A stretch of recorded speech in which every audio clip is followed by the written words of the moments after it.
Salut les gens, j'espère que vous allez bien. Aujourd'hui, on se retrouve pour un update lecture.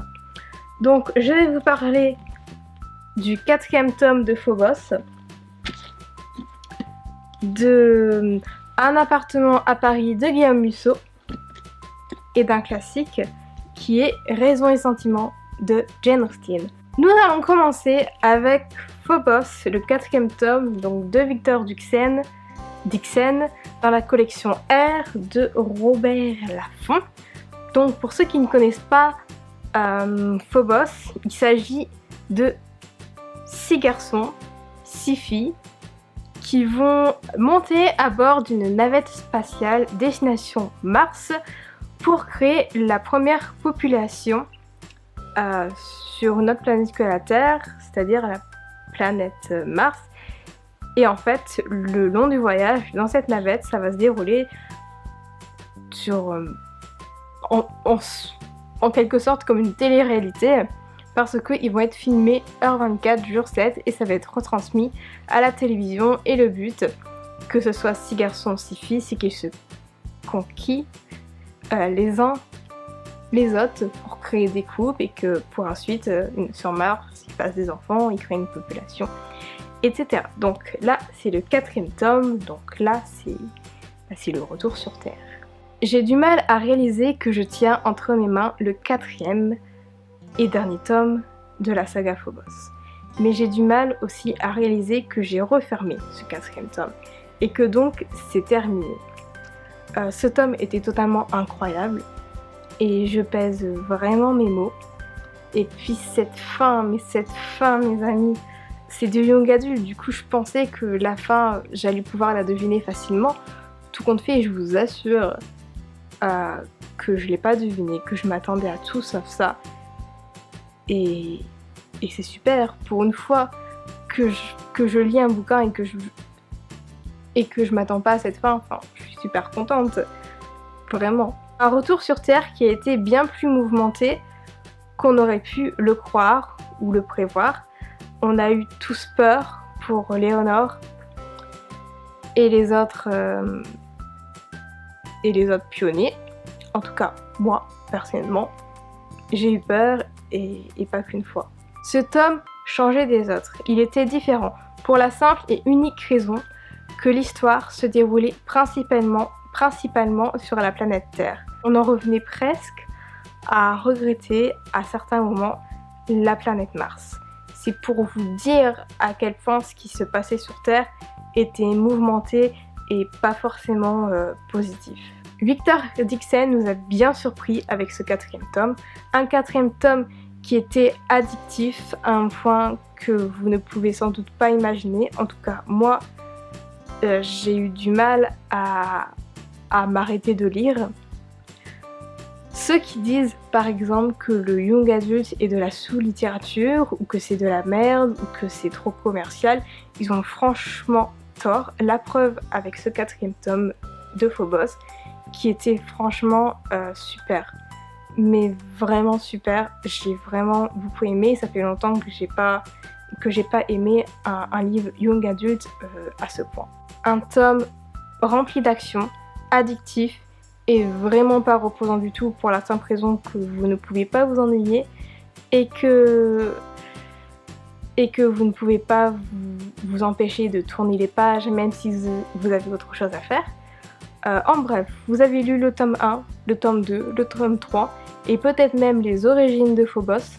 Je vous invite à lire ce 4e tome. Normalement, je devais commencer cet update avec Jane Austen, mais j'ai commencé avec Victor Dixon. Je sais pas pourquoi. Désolée. Donc on va commencer tout de suite avec un classique, Orgueil et préjugés, de Jane Austen, que bien entendu, je ne vous présenterai pas car vous êtes censés le connaître. Jane Austen a une plume très entretenue et soignée, digne des plus grands auteurs et autrices de l'époque. À son époque, ça ne devait être rien d'exceptionnel, un style totalement basique, mais quand on voit certains auteurs et autrices, comment ils écrivent maintenant, pour nous, franchement, ça c'est une petite pépite. Ce que je veux dire par là, en essayant de ne pas être condescendante, c'est qu'il y a des auteurs et autrices qui, malgré qu'ils arrivent à écrire des histoires incroyables, et ça je remets pas en cause l'imagination des auteurs et autrices, il y a certains auteurs et autrices qui ont un style qui franchement laisse à désirer, un style d'écriture qui n'est pas fameux, et c'est juste ça que je voulais souligner parce que le style de cette autrice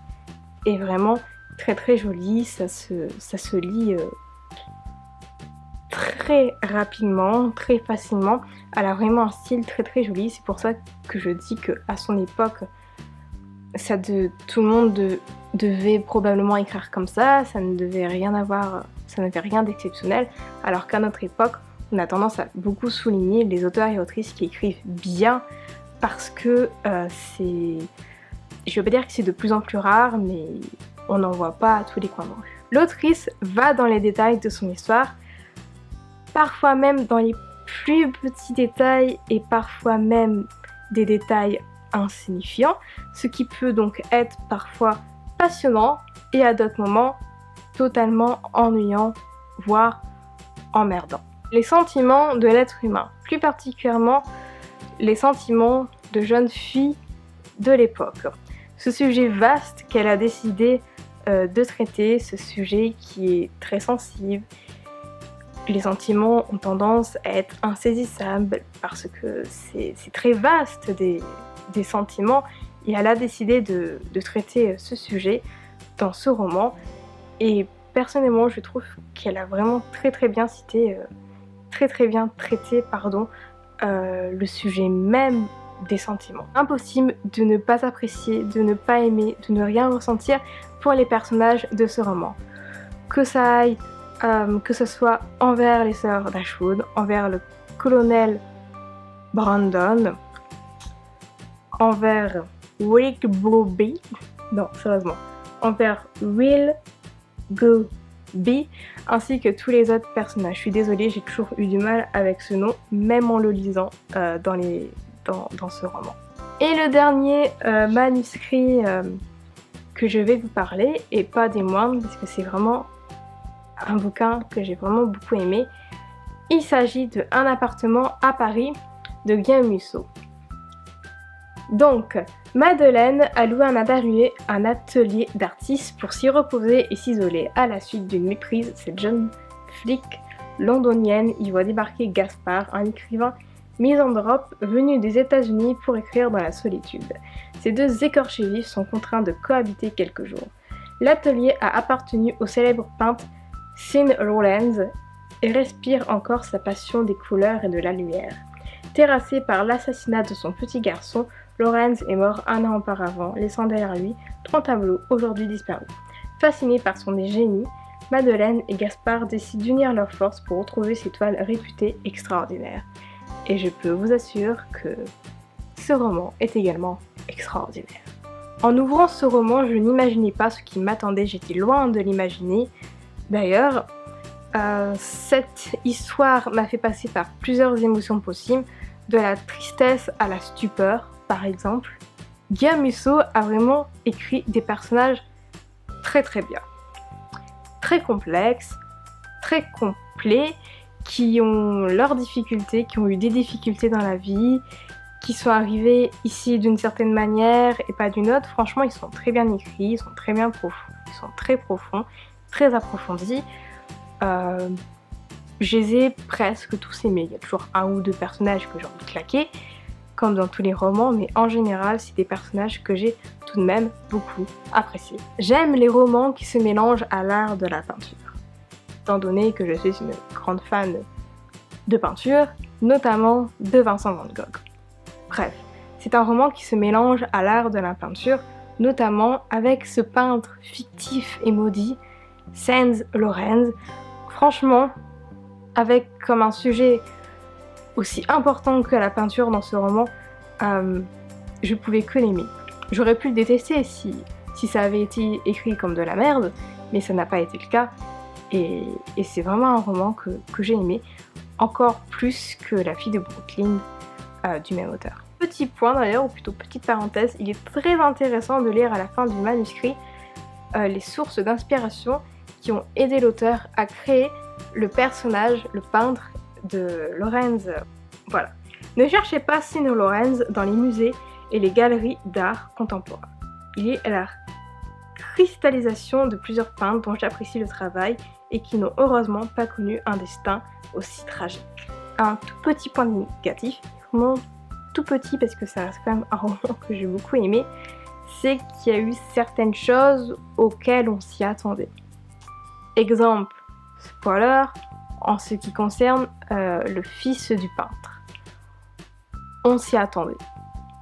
Il y a un moment dans le roman, il y a un dialogue entre deux personnages et en fait ça nous met tout de suite la puce à l'oreille ce dialogue, donc je dis pas qu'il aurait pas dû exister, mais il aurait peut-être dû être écrit d'une autre manière pour ne pas mettre le lecteur tout de suite sur la piste. Enfin bref, tout ce que j'ai à vous dire, c'est que je vous conseille vraiment de lire ce roman. Je sais que beaucoup n'aiment pas Guillaume Musso parce que c'est un auteur très commercial, parce qu'il pond des romans, c'est une expression que j'ai déjà entendue, qu'il pond des histoires. Mais je vous conseille tout de même, je vous incite même fortement à lire ce livre parce que je l'ai vraiment beaucoup aimé et j'espère que vous l'aimerez autant que moi. Cette update lecture est maintenant terminée, j'espère qu'il vous aura plu. En ce moment, je suis en train de me faire le marathon du 4e tome du Trône de Fer. Du coup, vous allez peut-être pas avoir un update lecture tout de suite, mais ça viendra. De toute façon, pour tout le mois d'octobre, des vidéos sont prévues. Pas encore tournées, mais prévues. Donc je vous dis à très bientôt. N'hésitez pas à liker cette vidéo si elle vous a plu, à vous abonner à ma chaîne ou à mes réseaux sociaux, à laisser un pouce bleu, etc. Vous connaissez la chanson. Je vous souhaite de très agréables lectures et je vous dis à la toute prochaine. Ciao!